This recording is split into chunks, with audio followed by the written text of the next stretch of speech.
साथै हामीले चाहिँ आउटलुकमा विभिन्न कुराहरू हेर्यौं जस्तै हामीले चाहिँ आउटलुकमा हामीले कसरी कन्फिगरेसन गर्ने जीमेललाई हामीले कसरी कन्फिगरेसन गर्ने र हामीले चाहिँ एउटा प्रोफेसनल सिग्नेचरहरू हामीले कसरी बनाउने भन्ने बारेमा र साथै आज हामीले चाहिँ एउटा त्यही सिग्नेचरको बारेमा कुरा गर्न आएको छौं सिग्नेचरमा चाहिँ हामीले चाहिँ एउटा प्रोफेसनल आइकनहरू कसरी राख्ने भन्ने बारेमा जस्तै हामीले चाहिँ पहिला मैले तपाईलाई देखाएको थिएँ कि हामीले चाहिँ एड्रेस बारमा चाहिँ कसरी दिने जस्तै इमेल एड्रेसहरू भयो तपाईको वेबसाइटको एड्रेसलाई हामीले चाहिँ कसरी यहाँ लिंक गर्ने भन्ने बारेमा हामीले हेर्यौं भनेपछि यो भन्दा पनि एउटा प्रोफेसनल तरिकाले हामीले चाहिँ आइकनहरू मात्र किन नराख्ने जस्तै तपाईले लेख्नु भने भत्ता देखिन्छ यसले भेरी लङ अनि त हामीले चाहिँ एउटा आइकन मात्र राख्थ्यौं एउटा आइकनको मतले मात्र तपाईको चाहिँ जुन साथीहरु हुन्छ तपाईले कसलाई पनि इमेल पठाउनु हुन्छ उहाँले चाहिँ डाइरेक्ट त्यो आइकनलाई क्लिक गरेर तपाईको चाहिँ वेबसाइटहरु भिजिट गर्ने because this looks nice and this looks a professional way to send a email जस्तै तपाईले चाहिँ www.youtube.com लेख्नु भन्दा पनि तपाईले चाहिँ एउटा आइकन युट्युबको आइकन राखेर तपाईले सजिलो तरिकाले उहाँलाई पनि पठाउन सक्नुहुनेछ so without delay let's begin I'm coming home, tell the world I'm coming. नमस्कार साथीहरु तपाईहरु हेर्दै हुनुहुन्छ TechNpel च्यानल र म पविन्द्र साथीहरु तपाईहरुले अझै पनि TechNpel च्यानललाई सब्स्क्राइब गर्नुभएको छैन भनेपछि कृपया यो च्यानललाई सब्स्क्राइब गरी त्यो बेल आइकनलाई क्लिक गर्न पनि नभुल्नु होला किनभनेपछि हामीले दैनिक रूपमा टेक्निक सम्बन्धी टिप्स र माइक्रोसफ्ट अफिसको कम्प्लिटली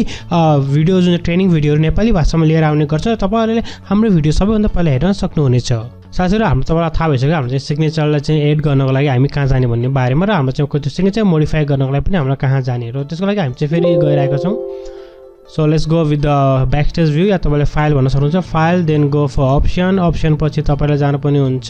मेलमा र मेलमा गइसकेपछि तपाई चाहिँ सिग्नेचरमा जानु पर्ने हुन्छ जब तपाईले सिग्नेचरमा क्लिक गर्नुहुन्छ हामी चाहिँ यो पार्टमा आउँछौं है साथीहरु र हामी चाहिँ पहिले चाहिँ हामी चाहिँ आफ्नो चाहिँ आउटलुकको जुन हुन्थ्यो हामीले चाहिँ सिग्नेचर एड गरिसकेको थियौ भने चाहिँ अब हामी चाहिँ आइकनबाट सुरु गर्ने छौं र साथै जब पनि तपाईलाई आइकनहरु एड गर्नुहुन्छ आइकन एड गर्नको लागि तपाईले सबैभन्दा पहिला आइकन डाउनलोड गर्नुपर्ने हुन्छ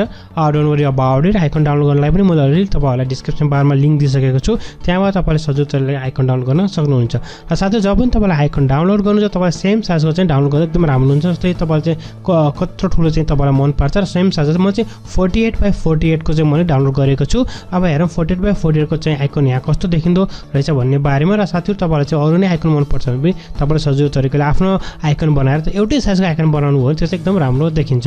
साथै सबैभन्दा पहिला म आइकन राख्न चाहन्छु तल त्यसपछि तपाईले त्यहाँ क्लिक गर्नुहुन्छ तपाईको चाहिँ कर्सर बार हुन्छ यहाँ चाहिँ ब्लिङ्क भइरहेको छ म चाहिँ यहाँ राख्न चाहन्छु र त्यसपछि हामी चाहिँ गयौं पिक्चर जुन हुन्छ एड फोटोज हुन्छ यो चाहिँ सेकेन्ड अप्सनमा हामीले क्लिक गर्यौं साथै मैले चाहिँ अब यो जुन इमेलको आइकन त यसलाई चाहिँ मैले इन्सर्ट गर्न गइरहेको छु सो तपाईले देख्नुहुन्छ एउटा इमेलको आइकन आइसकेको छ त्यसैगरी म अर्को आइकन पनि ल्याउन गइरहेको छु साथै तपाईले देख्नुभयो फेसबुकको आइकन पनि आइसकेको छ र त्यसैगरी म अर्को आइकन पनि यहाँ राख्न गइरहेको छु so I go for the insert साथै हामीले चाहिँ तीनवटा आइकनहरु अलरेडी लिइसकेका छौं तपाईले देख्नुभएको छ तीनवटा आइकनहरु हामीले लिइसक्यौं 48 को पनि हल्का ठुलो लाग्यो मलाई चाहिँ तपाईले 36x36 को गर्नु भने चाहिँ राम्रो हुन्छ होला सो इट्स अल हैन यो सबै कुराहरु तपाईलाई कस्तो मन पर्छ त्यो अनुसार हुन्छ किन मेरो चाहिँ जुन यो TechNpel को जुन यो सिग्नेचर भन्दा चाहिँ यो चाहिँ ठुलो भयो so I have to make साथीहरु जब पनि तपाईले चाहिँ अब अलरेडी आइकन ल्याइसक्नु भयो आइकन ल्याइसकेपछि तपाईलाई के गर्नु पर्छ तपाईलाई अलरेडी थाहा नै छ हाम्रो चाहिँ लिंकको लागि जस्तै म चाहिँ डाइरेक्ट अहिले लिंक चाहिँ कपी गर्न गइरहेको छु किनभने छिटो र छरिटोको लागि सो मैले चाहिँ TechNpel को लिंकलाई कपी गरे सो तपाई पनि जहाँ पनि राख्नुहुन्छ त्यहाँबाट तपाईले सजिलोले कपी गर्न सक्नुहुन्छ तपाईले चाहिँ लेख्न पनि सक्नुहुन्छ जस्तै युट्युबमा क्लिक गर्ने बित्तिकै उहाँ चाहिँ TechNpel च्यानल चाहिँ खोल्न पर्छ त्यसपछि तपाईले चाहिँ तपाईको आइकनलाई सिलेक्ट गर्नुस् आइकनलाई सिलेक्ट गरिसकेपछि तपाईले यहाँ देख्नुहुन्छ तपाईले चाहिँ अफ र चेन बनाएको त्यसमा तपाईले क्लिक गर्नुपर्ने हुन्छ जस्तै हामीले यहाँ लिंक पनि बनिन्छ र त्यसमा तपाईले एड्रेस बार देख्नुभएको छ एड्रेस बारमा तपाईले सजिलोले पेस्ट गरिदिनु होला र पेस्ट गर्नुभन्दा सबभन्दा पहिला ध्यान दिएर मैले https चाहिँ तपाईको हुनै पर्छ https भएन www तपाईले सुरु गर्नु भने तपाईको चाहिँ जुन त्यो चाहिँ आइकनले काम नगर्न सक्छ त्यसपछि http हुन्छ अटोमेटिकली आउँछ चाहिँ तर मेक श्योर त्यसपछि हामीले चाहिँ ओके गरौँ यसलाई चाहिँ हामीले सिलेक्ट गरिसक्यौं र सेकेन्डको लागि पनि म चाहिँ तपाईलाई डाइरेक्ट यही नै कपी गर्न गइरहेको छु यो एकदम छिटो हुन्छ या चाहिँ मसँग अलरेडी छ त्यहाँ so I don't have to copy as well म चाहिँ यसलाई चाहिँ क्लिक गरे किन चाहिँ हामीले चाहिँ अघि यहाँ चाहिँ एड गरेको थियौं त्यसपछि हामी फेरि गयौं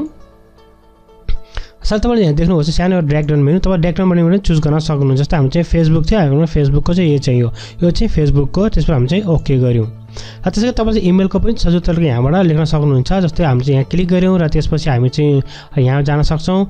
क्लिक गर्नुस् यहाँ त्यसपछि तपाईले चाहिँ सजिलो तरिकाले यहाँबाट पनि चुज गर्न सक्नुहुन्छ जस्तै मैले चाहिँ एउटा TechNpel को युट्युब राख्दै छु अहिले तपाईले चाहिँ आफ्नो चाहिँ इमेल एड्रेस पनि राख्न सक्नुहुनेछ र जस्तै तपाईले चाहिँ कुन चीज राख्नु तपाईको कुनै वेबसाइट छ भने त सम्पूर्ण लोगोहरु तपाईले सजिलो तरिकाले मिलाएर राख्न सक्नुहुन्छ र सेम साइजको बनाउनु होला यो चाहिँ 48x48 को यो भन्दा सानो साइज पनि तपाईले बनाउन सक्नुहुनेछ so let's remove this one. त्यसपछि हामी चाहिँ यहाँ चाहिँ अरू चाहिँ कुनै पनि शब्दहरू लेख्ने भएपछि हामी चाहिँ शब्दहरू चाहिँ लेख्छौँ। जस्तै एड्रेसहरू भयो जुन पनि चिज हुन्छ तपाईँले लेख्न चाहनुहुन्छ लेख्न सक्नुहुन्छ। त्यसपछि अरू कुनै एड्रेसहरू लेख्न चाहनुहुन्छ त्यो पनि लेख्न सक्नुहुन्छ। सो जस्ट एउटा स्पेस दिउँ, त्यसपछि हामीले चाहिँ यसलाई ओके गरौँ, देन ओके। र साथीहरू अब हामी हेर्छ त्यो कस्तो देखिँदो रहेछ भन्ने बारेमा। सो हामी गयौँ new email, so let's go to signature हामी चुज गऱ्यौँ। So use looks nice right, किनभने चाहिँ एकदम राम्रो देखिन्छ। जस्तै यो अझ पनि सानो भएको एकदम राम्रो देखिन्थ्यो। र तपाईँले देख्नुभएको साथी यहाँ चाहिँ अरू पनि हामीले के आफ्नो एड्रेसहरू लेख्दाखेरि त्यो अझ पनि राम्रो देखिन्छ। र त्यसपछि तपाईँहरूले चाहिँ यहाँ चाहिँ सानो अझ सानो चाहिँ 36x36 ल्याउनु भने राम्रो हुन्छ मेरो हिसाबमा चाहिँ। तर त्यो तपाईँलाई कस्तो मनपर्छ त्यो चाहिँ तपाईँले ल्याउनु होला। यो चाहिँ एकदम एउटा भिडियोको लागि मात्र बनाएको मैले। तपाईँले देख्नुहोस् है, जस्तो पनि तपाईँले माउस ओभर गऱ्यो तपाईँ सकाल देख्नुहुन्छ। र हाम्रो टेस्ट गर्नुको लागि चाहिँ कन्ट्रोल प्लस हुन्छ। हाम्रो कन्ट्रोल चाहिँ थिचेर पनि हामीले चाहिँ माउसलाई क्लिक गऱ्यो भने चाहिँ यसले वेबसाइट खोल्छ डाइरेक्टली। ल अब हामी टेस्ट गर्नु गइरहेका छौँ, यो डाइरेक्ट यसले वेबसाइट खोल्छ। र यो वेबसाइट अलरेडी लोड भइरहेको छ साथीहरू। तपाईँले हेर्न सक्नुहुन्छ टेक एन्ड पेल च्यानलको वेबसाइट लोड भइरहेको छ। र साथीहरू मलाई आशा छ तपाईँहरूलाई आजको यो भिडियो मन पर्यो होला। र यदि तपाईँहरू यस च्यानलमा नयाँ आउनुभएको छ कृपया हाम्रो च्यानल सब्सक्राइब गरी त्यो बेल आइकनलाई क्लिक गर्न पनि नभुल्नु होला। र साथीहरू यदि यो भिडियो सम्बन्धी कुनै सल्लाह र सुझाव छ भने कृपया हाम्रो कमेन्ट सेक्सनमा तपाईँले चाहिँ मलाई पर्सनली इमेल पनि गर्न सक्नुहुन्छ।